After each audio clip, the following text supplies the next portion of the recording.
बिस्मिल्लाहिर्रहमानिर्रहीम। अस्सलाम वालेकुम दोस्तों, एक नई वीडियो के साथ हाजिर हैं। चले अपनी वीडियो स्टार्ट करते हैं। आज की वीडियो मैं एक मिसाल के साथ शुरू करूंगा। जब एक यंग लड़के को, एक टीनेजर को कोई लड़की पसंद आती है और लड़का अगर शाय हो तो वो सारी जिंदगी जो है वो दिल के अंदर एक बात रखता है कि यार मैं इस लड़की को पसंद करता हूँ, इससे जाके मैं इस अपनी मोहब्बत का इजहार करूँ या ना करूँ। लेकिन कई टीनेजर्स ऐसे होते हैं जो ये रिस्क ले लेते हैं। वो कहते हैं कि जी मैं अपनी मोहब्बत का इजहार कर देता हूँ, आगे से जो भी मुझे रिस्पॉन्स मिलेगा वो बाद की बात है। अब ये एक मिसाल थी, इस मिसाल का ताल्लुक इस वीडियो से है, आगे चल के आपको समझाता हूं। अब चलते हैं अपनी वीडियो की तरफ। अब हुआ कुछ यूं है कि अमेरिका ने तुर्की से ये कहा है कि आपके पास जो S-400 मिसाइल सिस्टम्स हैं वो आप यूक्रेन के हवाले कर दें या यूक्रेन को दे दें। ये बात तुर्की के फॉरेन मिनिस्टर ने हमें बताई है। तुर्की ने इसका क्या जवाब दिया है? उन्होंने कहा जी हम ऐसा नहीं कर सकते। आपको ये अच्छे तरीके से पता है कि तुर्की इस जंग के अंदर पूरी तरह से यूक्रेन के साथ खड़ा है। यूक्रेन के साथ खड़ा होने में तुर्की का अपना फायदा भी है। तुर्की ने यूक्रेन को इस जंग के अंदर बहुत सा असला फराहम किया है। ठीक है, हो सकता है उसके पैसे लिए हो या वैसे ही दे दिया हो, लेकिन हम ये बात जानते हैं कि तुर्की ने इस जंग के अंदर यूक्रेन को TB2 ड्रोन्स दिए हैं और इन TB2 ड्रोन्स ने क्राइमिया के अंदर और ब्लैक सी के अंदर यूक्रेन की फोर्सेस के लिए बहुत बेहतर काम किया है। और तुर्की के इन TB2 ड्रोन्स ने रूस का बहुत ज्यादा नुकसान किया है। शायद इस जंग के अंदर जो रूस का सबसे बड़ा नुकसान हुआ है, जो उसका मॉस्कवा क्लास का एक क्रूजर था वो सिंक कर गया था, उस ऑपरेशन के अंदर भी तुर्की के ये TB2 ड्रोन्स इस्तेमाल हुए थे। अगर आप किसी रशियन से पूछें कि इस यूक्रेन की जंग में उनका सबसे बड़ा नुकसान कब हुआ था, तो वो कहेंगे कि हमारा जो मॉस्कवा क्लास का बैटल क्रूजर था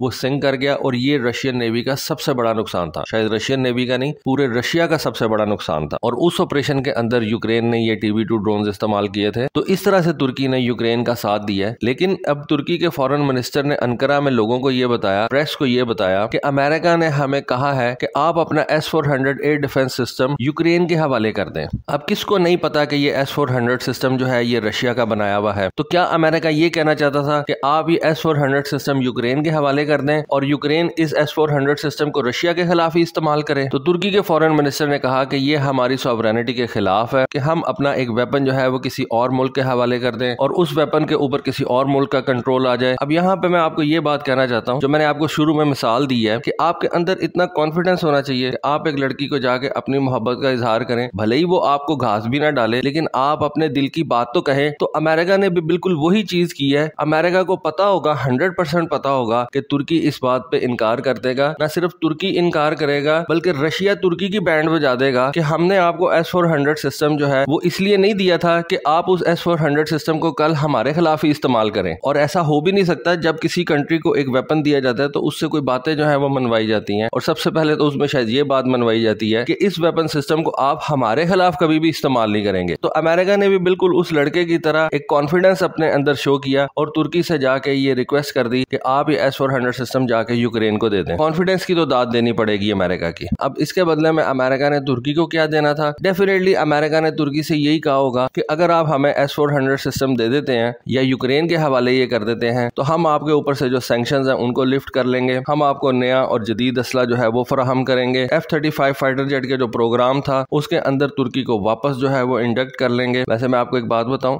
आज भी F-35 जहाज के कुछ पुर्जे जो हैं वो तुर्की में बन रहे हैं। टर्किश एरोस्पेस इंडस्ट्रीज, इसके अंदर आज भी F-35 जहाज के कुछ पार्ट्स जो है वो तैयार हो रहे हैं और तुर्की उन पार्ट्स को बाद में अमेरिका एक्सपोर्ट करता है। लेकिन अमेरिका ने तुर्की को इस F-35 प्रोग्राम से निकाल दिया। तो एनीवे अमेरिका ने तुर्की को ये ऑफर की कि हम आपके ऊपर जो ये सैंक्शन है ये खत्म कर देंगे, आपको F-35 प्रोग्राम के अंदर दोबारा इंडक्ट कर लेंगे, F-35 जहाज आपके पास हो जाएंगे, आप बस ये S-400 जहाज जो है वो यूक्रेन के हवाले कर दें। इसमें अमेरिका के दो फायदे थे। एक बड़ा फायदा तो ये कि S-400 जो है वो यूक्रेन के पास चला जाना था, यूक्रेन के पास मिसाइल्स आ जाने थे, सरफेस टू एयर मिसाइल्स आ जाने थे। दूसरा, आपका क्या ख्याल है कि ये S-400 मिसाइल यूक्रेन के पास जाना था? बेसिकली ये S-400 मिसाइल अमेरिका के पास जाना था। और इस एयर डिफेंस सिस्टम की जितनी भी टेक्नोलॉजी थी जिससे अमेरिका खाइफ है, और अमेरिकन ने तुर्की को ये F-35 जहाज इसीलिए नहीं दिए थे कि अमेरिका नहीं चाहता कि F-35 की टेक्नोलॉजी जो है वो S-400 मिसाइल सिस्टम के जरिए से कंट्रोल की जाए, या F-35 जो है वो S-400 मिसाइल सिस्टम के रडार्स के नजदीक भी जाए और F-35 के जो लूप होल्स वगैरह हैं, जो उसकी डाउन साइड्स हैं, वो S-400 मिसाइल सिस्टम के जरिए से रशिया तक पहुंचे। इसी वजह से तुर्की को ये F-35 प्रोग्राम से निकाला गया था। खैर जो बात बताई गई थी तुर्की को वो यही थी कि हम F-35 और और S-400 मिसाइल सिस्टम एक जगह पे इकट्ठे नहीं कर सकते। इससे हमारे F-35 प्रोग्राम को जो है वो काफी ज्यादा मसला बनेगा। हमारा ये जो F-35 है इसके बहुत से राज जो है वो रशिया तक पहुंच जाएंगे और हम ये नहीं चाहते। इस वजह से आपने ये S-400 मिसाइल सिस्टम परचेज कर लिया है, हम आपको ये F-35 जहाज नहीं दे सकते। बहाना अमेरिका ने यही बनाया था। और दूसरी सबसे बड़ी बात कि क्या ये S-400 मिसाइल सिस्टम अगर यूक्रेन के हवाले कर भी दिया जाए, ये मिसाइल सिस्टम जो है ये किसी Su-35 जहाज को लॉक करेगा? क्या रशियन इतने ही पागल हैं कि उन्होंने इस अपने S-400 सिस्टम और अपने Su-35 जहाज के अंदर IFF यानी कि identification of friend and foe system जो है वो नहीं इंस्टॉल किया हुआ? कैसी बातें कर रहा है अमेरिका। मतलब अमेरिका भी समझता कि अगला जो है वो बिल्कुल पागल ही है, फारग ही है कि उससे जो बात हम कहेंगे वो अगला मान जाएगा। एक S-400 मिसाइल सिस्टम का जो रडार है वो Su-35 जहाज को कभी भी लॉक नहीं करेगा। और जब रशिया ने S-400 मिसाइल सिस्टम ये तुर्की को दिए होंगे तो उनके अंदर ये चीज रखी होगी कि और किसी जहाज को लॉक करे ना करे, कम से कम ये S-400 मिसाइल सिस्टम जो है वो रशिया के Su-35 या रशिया के किसी भी जहाज को लॉक ना कर सके। तो फिर ये सिस्टम अगर कल को यूक्रेन के पास चला भी जाता है तो इसकी क्या वैल्यू रहेगी? अमेरिका ये सिस्टम बेसिकली अपने लिए चाहता था और उसने तुर्की से ये एक बात जो है वो कह दी कि ठीक है जी कि आप ये S-400 मिसाइल सिस्टम यूक्रेन को दे दें। मतलब अब मैं क्या लफ्ज यूज करूं, अमेरिका समझता है कि अगला बिल्कुल ही फारग है। तो इस ऑफर के बारे में या इस वीडियो के बारे में आपकी क्या राय है, प्लीज कमेंट सेक्शन में जरूर लिखिएगा। मैं आपके कमेंट्स जरूर पढ़ूंगा और अभी तक जिसने चैनल को सब्सक्राइब नहीं किया प्लीज यार सब्सक्राइब कर दिया करें। तो दोस्तों ये थी आज की वीडियो, ये थी आज की इन्फॉर्मेशन। होपफुली आपको आज की वीडियो, आज की इन्फॉर्मेशन पसंद आएगी। कमेंट सेक्शन में अपनी राय से जरूर आगाह कीजिएगा। आज के लिए बस इतना ही। Thank you. Allah Hafiz.